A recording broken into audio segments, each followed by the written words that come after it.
사람은 젊었을 때에 멍에를 매는 것이 좋으니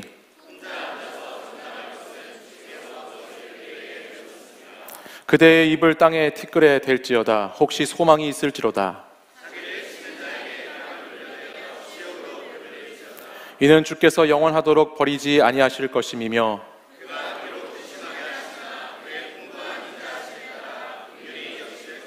함께 읽습니다. 주께서 인생으로 고생하게 하시며 근심하게 하심은 본심이 아니시로다. 아멘. 이 말씀은 살아계신 하나님의 말씀입니다. 한 주간 잘 지내셨죠?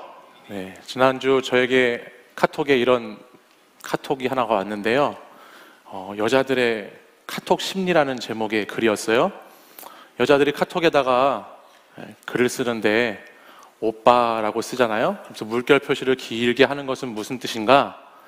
그 물결 표시만큼 나는 무언가를 너한테 원한다라는 뜻이래요. 네, 그래서 그런 이야기도 있고, 또 뭐해? 라고 묻는 것은 나에게 시간을 좀 할애해달라라는 뜻이라고 그래요. 이거 어때? 라는 뜻은 사달라는 뜻이고, 이거 요즘에 인기래? 라는 것은 사달라는 뜻이고, 배고프다라는 것은 사달라는 뜻이고, 사고 싶은데 비싸다라는 것은 너가 사달라는 뜻이고, 어디에 뭐가 맛있다더라 라는 것은 오늘 당장 사와라라는 뜻이랍니다. 네.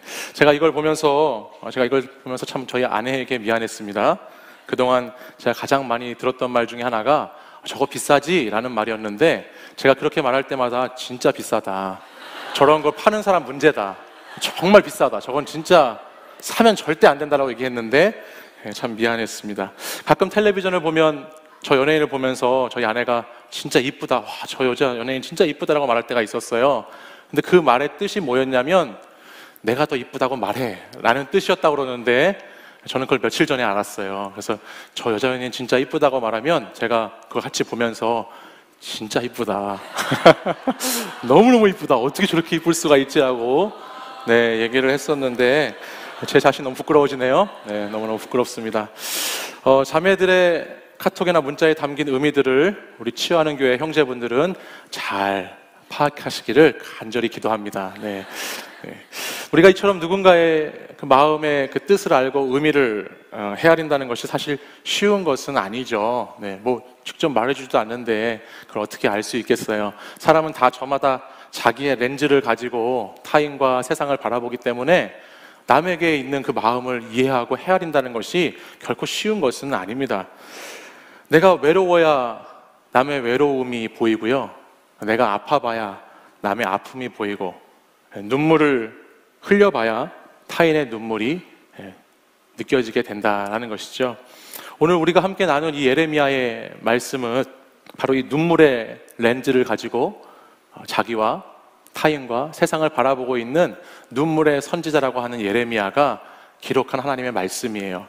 40년 동안 이스라엘 백성들에게 눈물로 회개하고 하나님께 돌아오라고 외쳤던 선지자의 그 애달픈 마음이, 그 탄식의 마음이 들어있는 말씀이 우리가 읽은 예레미야 애가의 말씀입니다.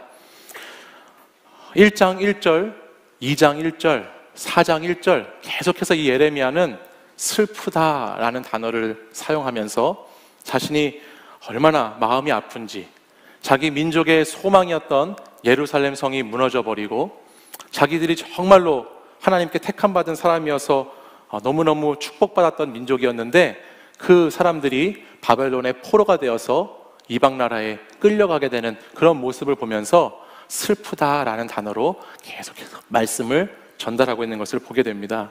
여기에 나오는 이 슬프다라는 이 단어는 히브리어로 에카라는 단어를 씁니다.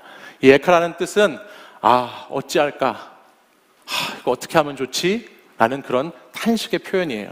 그러니까는 예레미야는 자신의 민족이, 자기와 자기의 가족과 이웃들이 이방의 바벨론의 포로가 돼서 질질 끌려가는 그 장면을 보면서 자신들이 그토록 철저하게 너무너무 견고하게 쌓았다고 생각했던 그 예루살렘 성이 와르르 무너지는 것을 보면서 슬프다, 에카, 어찌할꼬라고 하면서 자신의 그 마음 아픈 비참한 심정을 이 예레미야 애가라고 하는, 이 애가가 눈물의 노래라는 뜻이잖아요. 그러니까는 그 슬픈 노래를 지었다라는 것이죠. 당시 예레미야가 활동하던 시대는 정말로 참 어렵고 비참한 시대였다고 합니다. 왜냐하면 이스라엘 백성들이 여러분 선민 사상이라는 것을 갖고 있잖아요. 이스라엘 백성들은 자기들이 하나님께 택함받았다, 나는 하나님께 택함받은 백성이다라는 선민 사상을 가지고 있어요. 근데 창세기 말씀에 나오는 이 아브라함의 축복처럼 내가 너를 축복하는 자에게는 복을 내리고 너를 저주하는 자에게는 저주하겠다라는 이 말씀처럼 이스라엘은 딱 이 백성들은 나야말로 이 온 세상에서 복의 중심이었는데, 내가 복의 뿌리고 근원이었는데 지금 그것이 무너져 버리게 되니까 참 슬프다라는 거예요. 뿐만 아니라 이들에게는 그 복을 누릴 수 있는 장소도 있었어요. 특별히 선택된 장소, 그 장소가 어디냐면 예루살렘이에요. 그 복을 누려서 하나님의 그 복이 가득한 곳, 하나님의 영광과 하나님의 임재로 충만해서 이곳은 그 누구도 감히 넘볼 수 없고, 이 예루살렘 성은 너무너무 하나님의 은혜가 충만해서 견고해서 절대로 무너지지 않을 것이라고 생각했던 예루살렘이라는 성도 있었습니다.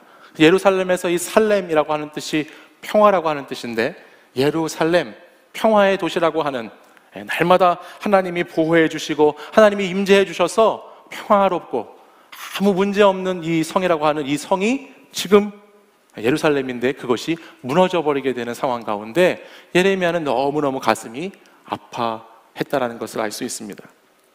안타깝게도 이 이스라엘 백성들은 하나님의 주권적인 선택을 받았던 그런 민족이었지만, 절대로 무너지지 않을 것 같았던 예루살렘에 살았던 사람들이었지만, 완전히 그것이 끊어지고 파괴되고 완전히 무너져 버리는 그런 상황과 마주하게 되었다는 겁니다. 하나님을 떠나서 죄악 가운데 살면서, 많은 죄악 가운데 하나님을 떠나서 자기 마음대로 살면서도 나는 이스라엘 백성이니까, 나는 이 보험을 갖고 있으니까 괜찮을 거야, 나는 예루살렘 성 안에 살고 있으니까, 나는 이 부적을 갖고 있으니까 괜찮을 거야, 나는 아무 문제가 없을 거야, 나는 전혀 별다른 어려움이 없을 거야 라고 그렇게 안일하게 안주하고 있던 이 이스라엘 백성들에게 하나님의 심판이 드리워지기 시작하니까 이들은 정말 주체할 수 없는 혼란과 아픔 가운데에 빠져서 지내게 되었다라는 것이죠. 사실 저는 오늘 이 본문의 말씀을 묵상하면서 조금 당황하고 사실 좀 놀랐습니다. 지금 이제 우리가 예레미야, 여러분들 혹시 매일 성경을 묵상하고 있는 분들은 예레미야 2장까지 이렇게 3장, 오늘 3장 이 본문까지 쭉 지난주에 묵상을 해오셨을 텐데, 이 말씀을 묵상하면서 조금 다들 느끼셨을 것 같아요. 하나님이 참 사랑의 하나님이시고 하나님이 참 은혜의 하나님이신데, 하나님이 계속해서 반복해서 너무너무나 무서운 심판과 경고와 징벌에 대한 말씀을 계속해서 하고 있다는 것을 이 예레미야 애가 본문을 통해서 알게 되기 때문이에요. 제가 2장 말씀을 읽으면서 이렇게 밑줄을 쳐봤어요. 제가 놀랐던 단어들에게 밑줄을 쳐봤는데 그런 것들이 이런 겁니다. 하나님께서 진노하셨다고 그럽니다. 그래서 삼키고 노하사 허물어 불사르고 무너뜨리고 버리시고 미워하고 통곡하게 하시고 파괴하고, 이런 단어들이 계속해서 등장하고 있어요. 하나님이 진노하셔서 다 무너뜨려 버리신다는 단어가 계속 반복적으로 나오면서 이스라엘 백성들과 그 예루살렘 성을 파괴하고 있는 모습을 이렇게 보여줍니다. 그때 바로 예레미야가 2장 11절과 같은 말씀을 이렇게 기록하고 있는 거예요. 한번 같이 읽어볼까요? 예레미야의 고백인데요, 함께 읽어보겠습니다. 시작. 내 눈이 눈물에 상하며 내 창자가 끊어지며 내 간이 땅에 쏟아졌으니 이는 딸 내 백성이 패망하여 어린 자녀와 젖 먹는 아이들이 성읍 길거리에 기절함이로다. 아멘. 내 백성이 망했다라는 것입니다. 내 백성이 완전히 하나님 진노하심 때문에 망해버려서 지금 자식들과 아기들이 기절에 나가 떨어지고 있다라고 말하고 있어요.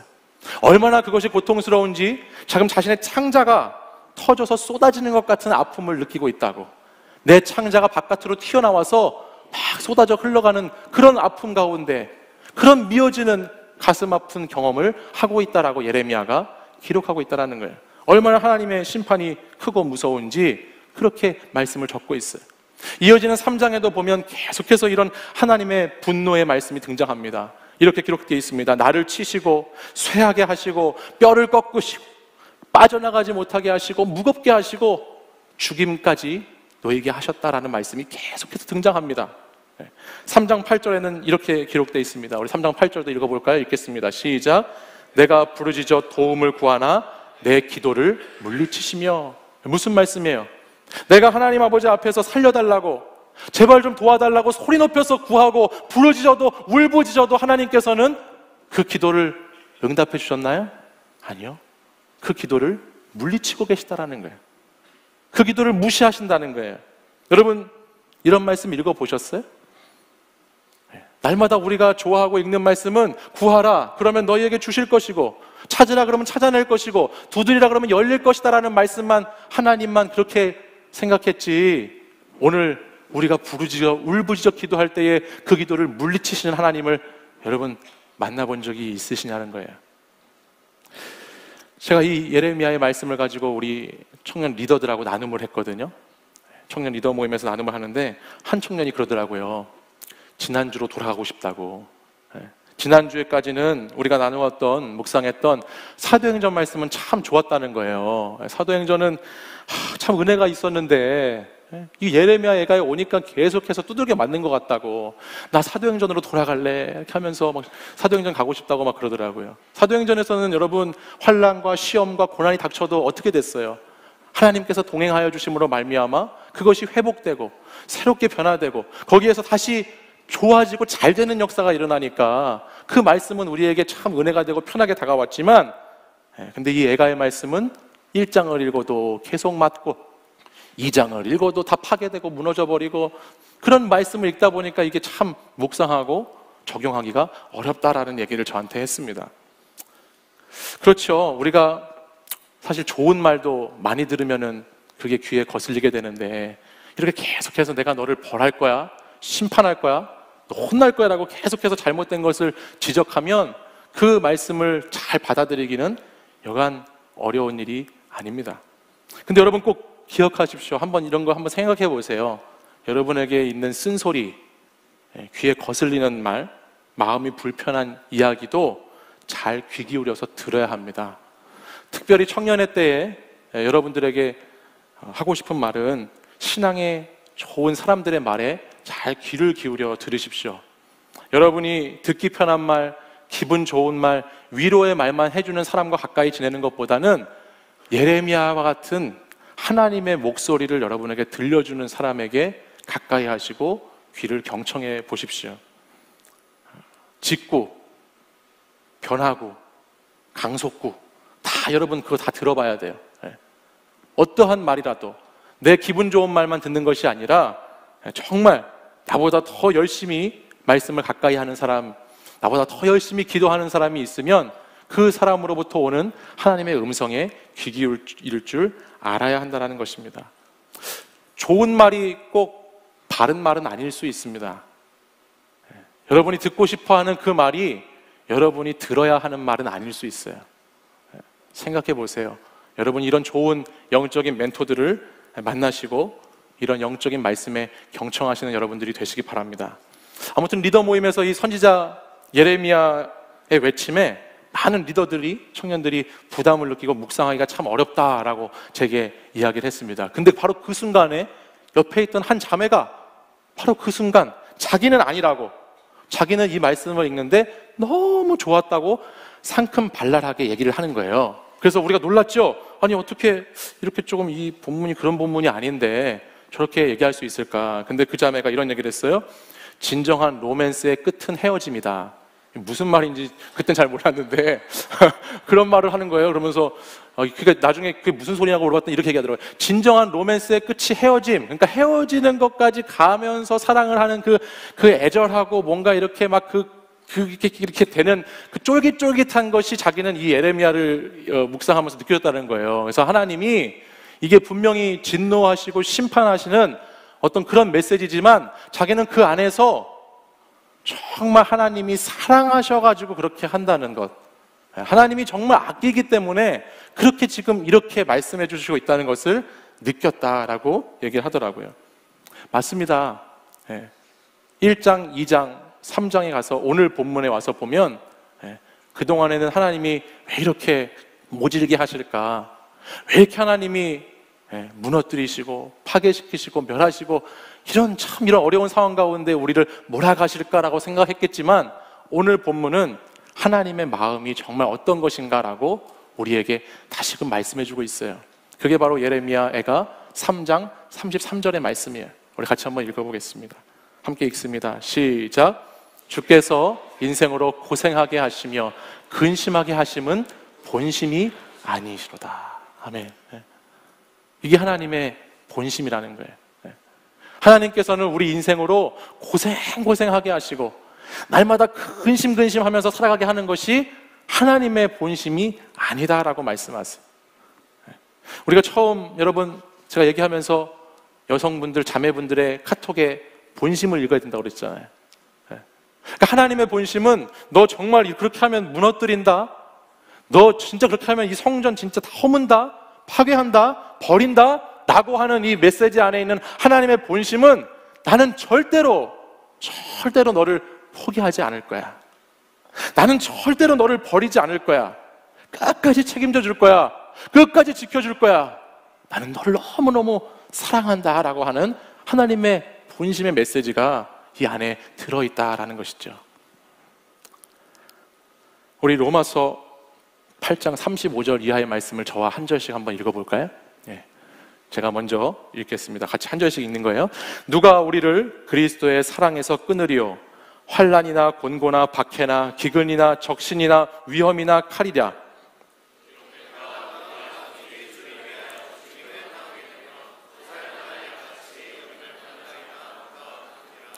그러나 이 모든 일에 우리를 사랑하시는 이로 말미암아 우리가 넉넉히 이기느니라.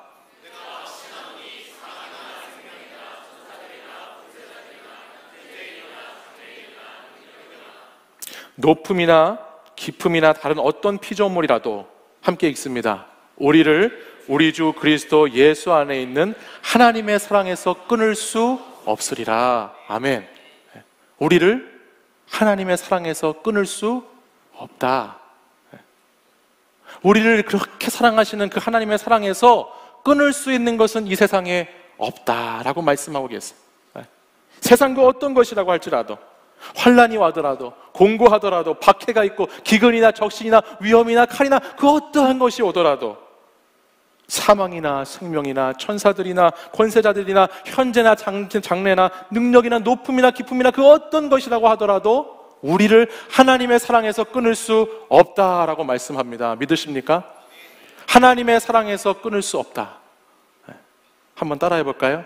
하나님의 사랑에서 끊을 수 없습니다. 하나님의 사랑에서 끊을 수 없다라는 거예요. 우리를 하나님과의 그 사랑의 관계, 하나님이 우리를 사랑하는 그 사랑에서 끊을 수 있는 것은 아무것도 없다라는 말씀입니다. 자녀를 키우다 보면요, 자녀를 혼낼 수밖에 없는 때가 있어요. 자녀를 혼내야 되는 때가 있어요. 아이들이 크기 시작하면서 초등학교에 들어가면 걸리는 병이 있는데요, 두 가지 병이 있어요. 실업병과 외병이에요. 이 초등학교에 가는 애들은 부모가 무슨 말만 하면, 뭐라고 하라고만 하면 싫어 또는 왜라는 이 두 가지 언어만 쓰기 시작해요. 지금 저희 아들님께서도 바로 이 랭귀지 코스에 들어가셔서 이 두 가지 언어를 열심히 학습하고 계시는 중 같아요. 싫어 아니면 왜라는 말만 계속하는 거예요. 궁금한 것이 점점 더 이것이 악화될 것인가, 아니면 이것이 정말로 왜라고 물으면서 그 깊이 그것에 대한 어떤 문제에 대한 탐구와 영적인 성장이 있을 것인가라고 생각을 혼자 해보지만 후자는 아니다라는 것이죠. 근데 대부분 엄마하고 이런 씨름을 합니다. 엄마하고 싫어 왜 막 이제 보면 막 그러고 있어요. 저쪽에서 막 그러고 있으면 제가 가끔은 그 버릇을 고쳐줘야 될 때가 있어요. 그러니까 엄마 말을 너무 무시하고 전혀 이게 반응이 일어나지 않으면 이제 제가 그때 담당자가 바뀌게 되는 거죠. 담당자를 교체하면서 제가 이제 그쪽으로 이제 이렇게 들어가게 됩니다. 그래서 그 분을 이제 제가 다루어야 되는데, 제가 이제 그때부터 그분과 이렇게 협상을 시작하죠. 협상을 하면서 몇 번 얘기해줘요. 몇 번 이해해 주려고 하고 얘기해주고 들어주려고 합니다. 그러다가 이제 경고를 하기 시작하죠. 그렇게 하면 이제 진짜 혼난다. 진짜 넌 이제 맞아, 너 이제 곧 맞을 거야 라고 말하면서 막 이를 물면서, 제가 미국에서부터 가지고 온 매가 있거든요. 미국에서 아주 좋은 나무를 구해온 게 있는데 그걸 가지고 이제 갖고 오라고 하면서 이제 여기까지야 그러면서 이제 그를 이렇게 부르죠. 그러면 이제 그 친구가 다시는 안 그러겠다고 하면서 이제 뭐 또 막 도망가기도 하고, 또 때로는 마음 아프지만 혼도 내고 뭐 맴매도 하고 하는데요. 솔직히 이 부모로서, 이 아빠로서 이렇게 아이를 혼내고 이 체벌하는 게 마음이 좋지가 않아요. 그러니까는 뭐 제가 막 웃으면서 막 이렇게 애를 때리는 게 아니라 막 웃으면서 애를 때리는 게 아니라 마음이 진짜 불편해요. 때리고 이렇게 혼을 낼 때 마음이 참 아파요. 그래서 부담이 되는 게 있어요. 그러니까 애들을 혼내면서 부담이 되는 게 뭐냐면, 여러분 그 육신의 아버지 있잖아요. 육신의 아버지라는 존재는 그 하나님 아버지를 보게 하는 창이다라는 얘기를 해요. 그게 뭐냐면, 하나님 아버지를 우리가 이렇게 생각하고 바라볼 때 육신의 아버지라는 창을 통해서 들여다보는 경우가 참 많이 있다는 거예요. 그러니까 육신의 아버지를 통해서 뭔가 그 창이 깨어져 있었다거나, 그 창에, 그 아버지의 부재로 그 창이 가려져 있었던 사람들은 신앙생활을 하는 데 있어서, 하나님 아버지를 믿는 데 있어서 불편함을 느껴요. 그리고 그 과정 가운데 상처가 있어요. 육신의 아버지에게 받은 상처가 하나님 아버지에게 이미지화가 돼서 나타나기 때문에 그 신앙생활을 건강하고 발전된 신앙생활로 가는데 그 문턱을 한번 넘어가야 돼요. 그런 경험이 있다고요. 그러니까 목회를 하다 보니까 이제 이런 사람들을 많이 만나게 되는 거죠. 목회를 하다 보니까 이렇게 아버지의 상처로 인해서 자기의 신앙 안에서도 그 하나님 아버지에 대한 이미지와 상을 극복하지 못하는 거예요. 그러니까는 하나님 아버지도 저럴 거야. 그래서 맨날 혼내는 아버지에게 있었던 사람들은 하나님이 맨날 혼내고 벌 내리고 막 그런 하나님으로 생각하는 경향도 있고, 너무너무 자유롭게 막 방종하면서 있었던 그런 가정의 자녀들은 하나님이 내가 뭐 이 정도 하는데 뭐 아무렇지도 않다 막 이러면서 그렇게 생각하는 경향도 있고 그래요. 그 문턱을 넘어야 되는데, 제가 이렇게 집에서 마지막 처방으로 저희 아이를 이렇게 혼내고 이렇게 아이를 뭐 매를 하고 이렇게 할 때 제게 부담이 되는 거예요. 그게 혹시 이 아이가 나에게 상처를 받진 않을까? 혹시 내가 이 아이를 이렇게 지금 잘 대라고 혼내고 때리는 건데 이 아이가 이것에 상처를 받고 아파서 나와 관계를 불편해하고 멀리하지 않을까라는 부담감이 있어요. 제가 뭐 좋아서 정말 하는 게 아니라 정말 자식이 미워서 혼내는 것이 아니라 그 자식이 잘 되기를 바라는 마음에서 혼을 내는데도, 그 혼을 내면서도 상대가 깨닫지 못할까 봐 혼내는 사람이 불안해한다는 거예요. 근데 저는 오늘 이 예레미야 말씀을 읽으면서 여기서 바로 그런 마음을 느꼈어요. 예레미야 말씀을 보면 예레미야가 큰 심판과 징벌 앞에 놓인 이 이스라엘 백성들을 보면서 그들이 하나님께 돌아오지 않으니까 계속해서 얻어맞고, 하나님께 돌아와 회개하지 않고 하나님께로 방향을 돌리지 않으니까 끊임없이 파괴되고 무너지는 경험을 하게 되면서 그것을 불안해하고 떨었던 것처럼, 반대로 우리 하나님 아버지도 이 이스라엘 백성들을 그렇게 혼내면서, 그렇게 심판하시면서 벌하시면서, 하나님 아버지도 한편에서는 그 벌하시는 순간에 우리 하나님 아버지도 조금 마음이 그랬을 수도 있겠다. 마음이, 이 백성이 이렇게까지 혼내고 이렇게까지 하면 좀 마음을 알아줬으면 좋겠는데 그 마음을 알아주지 못할까 봐 우리 하나님도 좀 불안했을 수 있겠다라는 생각을 제가 묵상하면서 그런 마음이 들기 시작했어요. 하나님의 본심은 그것이 아닌데 그 하나님의 본심을 이스라엘 백성들이 오해하고 깨닫지 못할까 봐 그런 마음을 가졌을 수 있겠다라는 것이죠. 하나님의 본심이 무엇인가? 하나님은 정말 이스라엘 백성들에게 원하는 것이 뭔가? 하나님 정말 왜 이 백성들을 그렇게 하나님이 고된 훈련 가운데 이렇게 인도하셨는가? 그게 예레미야 29장 11절에 보면 이렇게 기록되어 있습니다. 우리 이 말씀을 같이 한번 읽어볼까요? 함께 읽습니다. 시작. 여호와의 말씀이니라. 너희를 향한 나의 생각을 내가 아나니 평안이요 재앙이 아니니라. 너희에게 미래와 희망을 주는 것이니라. 아멘. 너희를 향한 나의 생각, 하나님은 우리를 향한 계획을 갖고 계시다. 하나님이 우리를 향한 계획을 갖고 있는데 그 계획은 결코 너희를 완전히 무너뜨리게 하는 재앙의 그런 계획이 아니다라고 말하죠.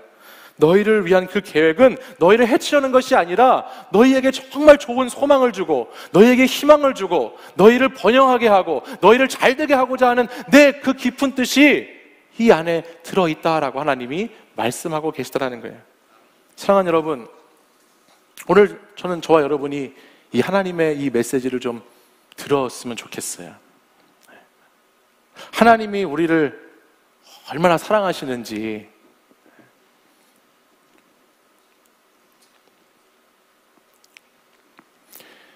그 하나님의 사랑의 음성을 듣는 여러분들이 되셨으면 좋겠습니다.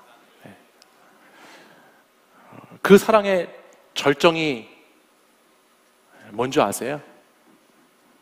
그 사랑의 절정이 어디에 나타나 있는 줄 여러분 아십니까? 그것이 바로 저 십자가에 나타나 있습니다.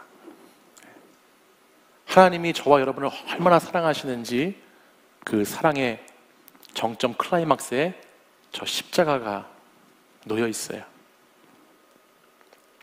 예수 그리스도의 십자가, 그 십자가로 자신의 아들을 내어줌으로써 우리를 구원하시기 위한 하나님의 적극적이고 능동적인 사랑의 행동이 시작되었죠.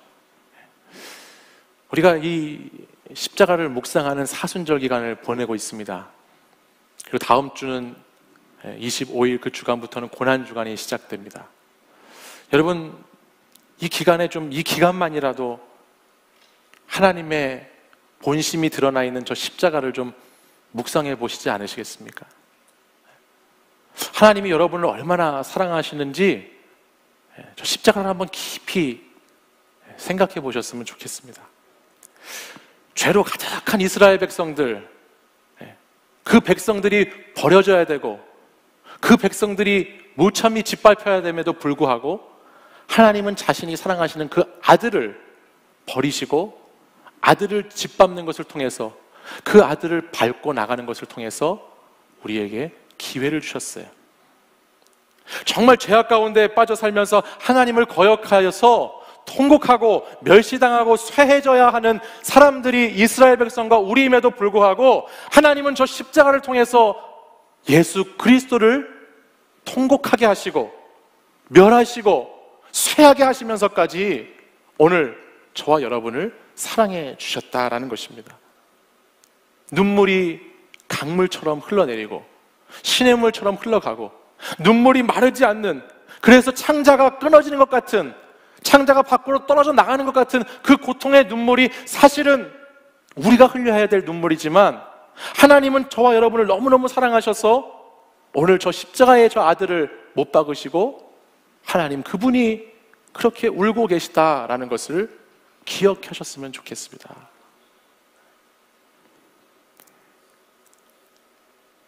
이 세상에서 볼 수 없는 그 위대한 교환, 내가 달려야 하고 내가 죽어야 하고 내가 무너지고 파괴되어야 하는 그곳을 교환하신 하나님 아버지의 그 사랑, 그 십자가 보혈의 그 사랑과 그 능력과 그 십자가의 영성이 오늘 이곳에 예배드리는 여러분들에게 회복되어지시기를 간절히 소원합니다.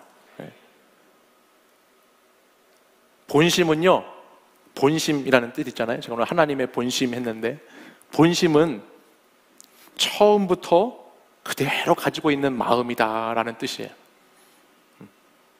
본심은 꾸밈이나 거짓이 없는 참 마음이다라는 뜻이에요. 처음부터 가지고 있던 그 마음, 꾸미고 거짓으로 사랑한 것이 아니라 처음부터 우리를 그렇게 사랑하셔서 자기 자신을 십자가에 못 박으면서까지 우리를 살리고자 하셨던 그 사랑의 본심이 오늘 저 십자가에 나타나 있습니다. 사랑하는 여러분, 그 십자가를 의지하고 십자가를 붙잡고 살아가는 한 주간, 또 이 사순절 기간 되시기를 간절히 바랍니다. 우리 말씀 두 절 더 읽어보겠습니다. 예레미야 3장 31절 32절 말씀 우리 마지막으로 같이 읽겠습니다. 이는 주께서 영원하도록 버리지 아니하실 것임이며 그가 비록 근심하게 하시나 그의 풍부한 인자하심에 따라 긍휼히 여기실 것임이라. 아멘. 오늘 하나님 마음이 잘 드러나 있습니다. 하나님의 본심이 무엇인지 잘 말씀해주고 있습니다. 우리를 버리려고 하시는 것이 아니다라는 거예요. 하나님의 말씀은 우리를 근심하게 하려는 것이 아니다라고 말씀하고 있어요. 하나님의 본심은 우리에게 새로운 소망과 희망과 미래를 주기 위한 마음이다라고 성경은 기록하고 있습니다. 사랑하는 여러분, 이 시간 결코 변치 않고 거짓 없는 그 하나님의 사랑을 깨달아가는 여러분들이 되셨으면 좋겠어요. 하나님은 결코 이유 없이 고난과 고통을 주시는 분이 아니시라는 거예요. 십자가에 사랑하는 아들을 주시기까지 저와 여러분을 사랑하는 그 하나님은 정말 모든 것을 다 우리를 위해 주시기 원하시는 하나님이시다라는 것입니다.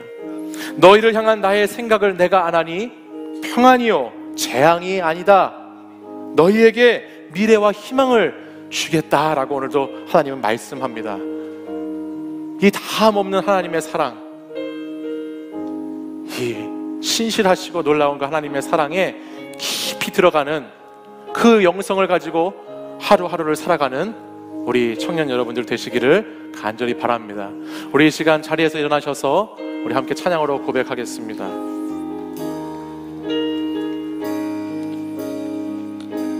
우리 이 시간 함께 찬양할 때에 주님의 십자가의 그 사랑을 생각하시면서 같이 한번 고백하도록 하겠습니다. 끊임없이 내 연약함 나를 둘러싸고 깊고 어두운 외로움에 나 신음할 때에 주의 사랑 숨어있는 나를 찾아내시고 따스한 손으로 끌어안아 주시네. 다함없는 주의 사랑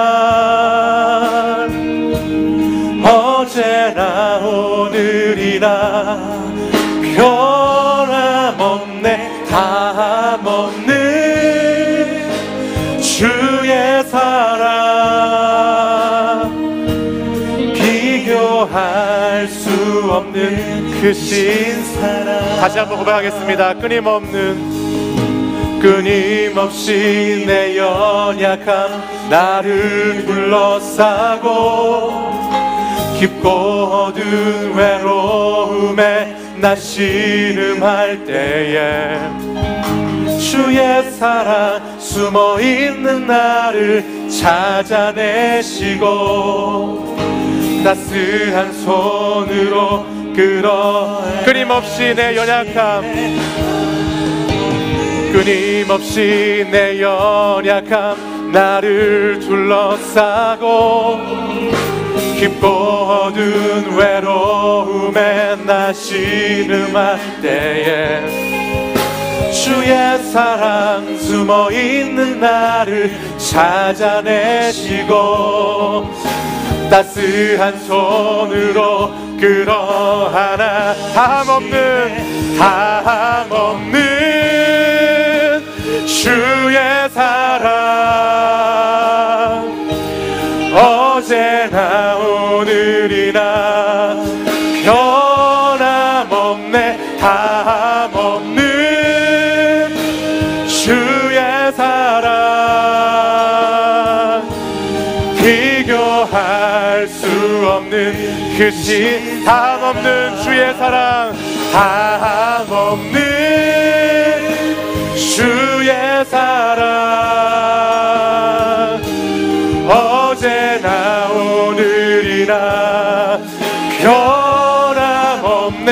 다함없는 주의 사랑 비교할 수 없는 크신 찬양합시다. 찬양해 주님의 사랑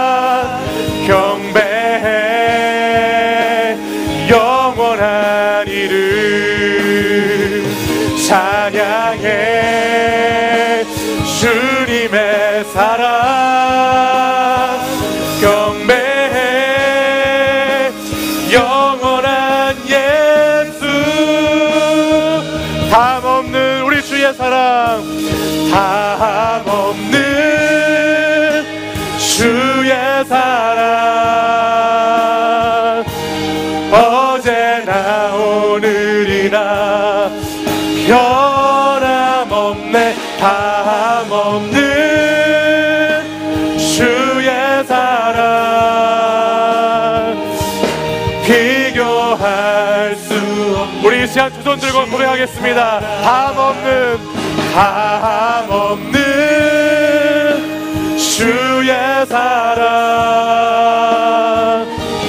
어제나 오늘이나 변함없네 다함없는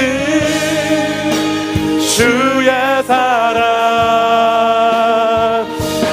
비교할 수 없는 우리 마지막으로 한 번 더 고백하겠습니다. 다함없는 주님의 사랑 어제나 오늘이나 변함없는 그 사랑 어제나 오늘이나 변함없는 주의 사랑 비교할 수 없는 그 신 사랑.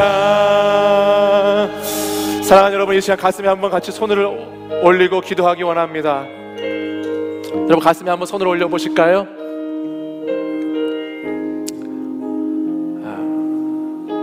하나님은 오늘도 여전히 여러분을 사랑하십니다.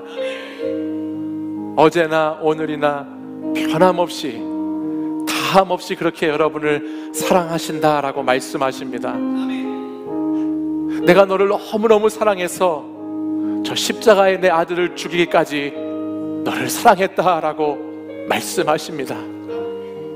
내가 너를 아끼고 너를 너무 귀하게 여겨서 나의 생명, 나의 사랑하는 아들, 그 아들을 짓밟고 멸시하고 파괴하고 무너뜨리고 죽이면서까지 너를 사랑하기 위해서, 너를 살리기 위해서 십자가의 길을 가게 했다라고 말씀하십니다.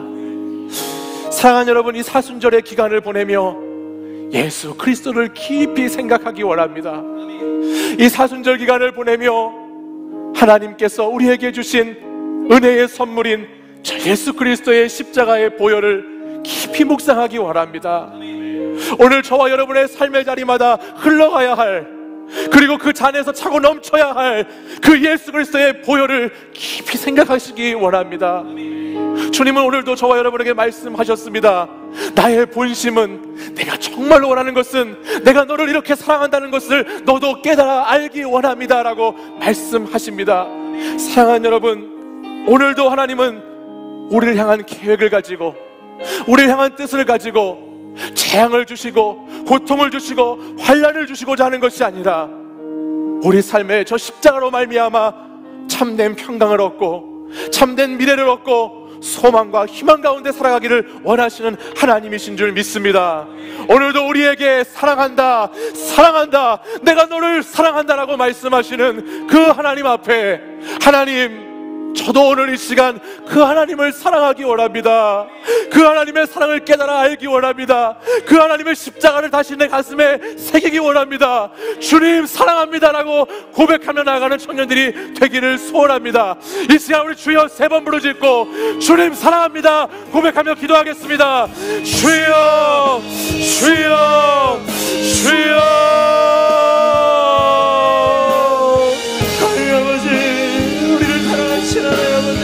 우리를 위해서 십자가에 죽으심을 사랑해 아버지. 아버지 하나님, 우리가 하나님을 향해서 우리의 사랑을 고백합니다. 아버지 하나님, 시간을 하나님을 향해서 우리가 하나님의 사랑을 고백합니다. 아버지 하나님, 우리의 사랑을 고백합니다. 우리 하나님의 사랑을 그 마음을 다해 온 마음을 다해 하나님 예배를 기도를 찬양하여 주시옵소서. 아버지 하나님, 아버지 하나님,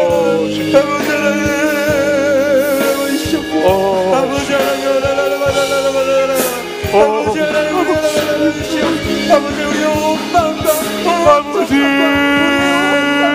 우리의 모든 생각을 담으셔 아버지 주여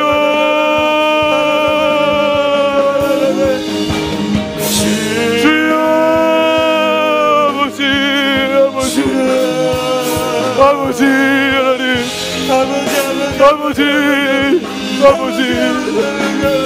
아버지 그 사랑을 멀리 떠났던 죄를 용서하여 주시옵소서.